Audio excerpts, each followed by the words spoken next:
Are you ready? Hai guys, pernah nggak kamu membayangkan atau bahkan membuat rencana untuk masa depan? Misalnya, mau punya rumah sendiri, mau punya mobil ini, mobil itu, mau liburan keliling dunia, atau ngelanjutin pendidikan di luar negeri. Bisa nggak sih generasi muda sekarang dapetin itu semua? Umur berapa ya kira-kira duitnya terkumpul? Oke, kita nabung setiap bulan dan hemat-hemat pengeluaran. Tapi, emangnya yakin di masa mendatang harga barang-barang masih sama? Coba inget-inget, waktu kecil dulu jajan bakso, es krim, minuman botol, mie instan, berapa sih harganya? Sekitar tahun 2010, harga mie instan sebungkus adalah Rp1.100. Nah, sekarang 10 tahun kemudian harganya menjadi Rp2.600.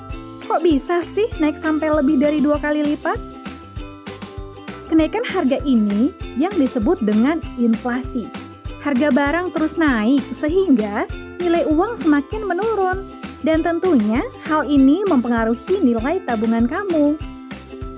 Misalnya, kamu menabung di bank dengan tingkat bunga rata-rata 1,74% per tahun, tetapi dalam 10 tahun terakhir telah terjadi inflasi dengan rata-rata 4,58%. Jadi, uang kamu malah kepotong 2,84%. Rugi kan? Nanti, barang-barang yang mau dibeli juga udah naik semua harganya. Terus gimana dong? Kalau kamu cuma mengandalkan tabungan, semua rencana kamu di awal tadi cuma bisa jadi angan-angan. Tapi, jangan takut sama inflasi, karena solusinya sederhana, yaitu dengan berinvestasi. Investasi merupakan upaya mengelola dana agar menghasilkan keuntungan jangka panjang. Bentuknya bisa bermacam-macam, seperti mendirikan usaha, membeli properti, menyimpan emas, dan yang paling sederhana namun tetap menguntungkan adalah investasi di pasar modal. Ada beberapa produk pasar modal yang perlu kamu ketahui, seperti saham, obligasi, dan reksadana. Apa sih bedanya? Saham adalah bukti bagian kepemilikan atas suatu perusahaan. Jika kamu membeli sebuah saham perusahaan, kamu telah menjadi salah satu pemilik perusahaan tersebut dan berhak atas penghasilan serta kekayaannya. Investasi saham memiliki keunggulan berupa capital gain, yaitu keuntungan yang didapat saat harga jual saham lebih tinggi daripada harga beli, dan dividen, yaitu pembagian laba kepada pemegang saham berdasarkan banyaknya saham yang dimiliki.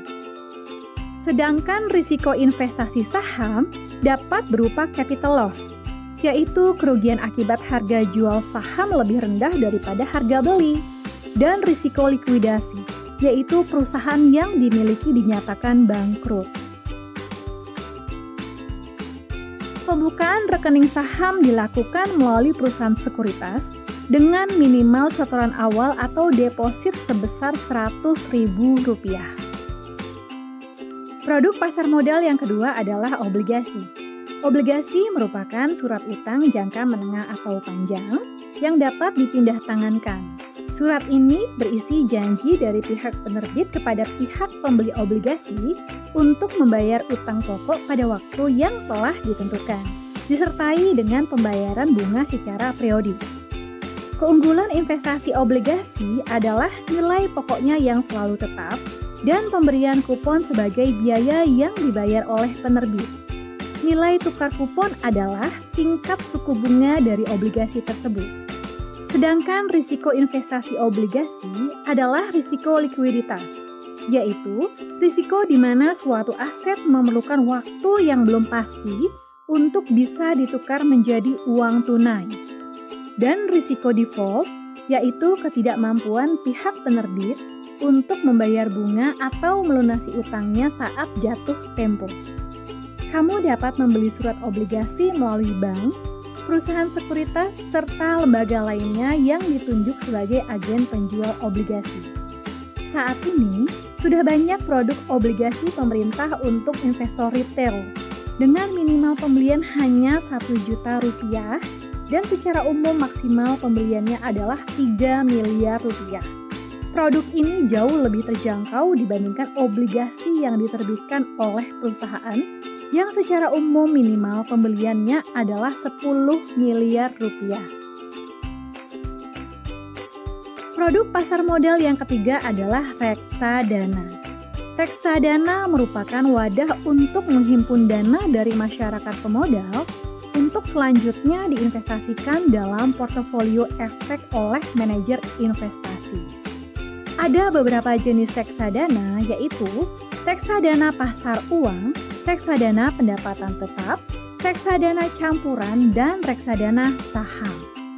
Keunggulan investasi reksadana adalah kenaikan nilai aktiva bersih atau NAB, yaitu nilai yang menggambarkan total kekayaan bersih reksadana setiap harinya.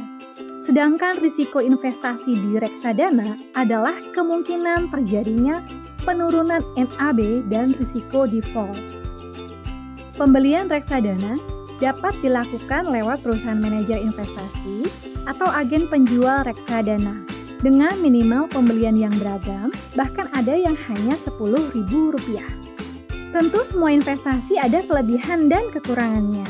Tapi soal keuntungan, sudah terbukti bahwa investasi di pasar modal secara jangka panjang lebih menguntungkan, guys. Di luar pendapatan tetap dari pekerjaan, kamu bisa mendapatkan passive income lewat investasi yang rutin. Coba dari dulu sudah mulai berinvestasi. Pasti setidaknya ada satu rencana hidup kamu yang sudah terwujud. Tapi nggak apa-apa kok, tidak pernah ada kata terlambat untuk memulai sesuatu. Nah guys, saatnya mulai menyisihkan uang jajan kamu. Setidaknya Rp100.000 per bulan untuk mulai berinvestasi. Gampang kan? Ternyata investasi di pasar modal itu sederhana tapi powerful ya. Yuk mulai berinvestasi sekarang.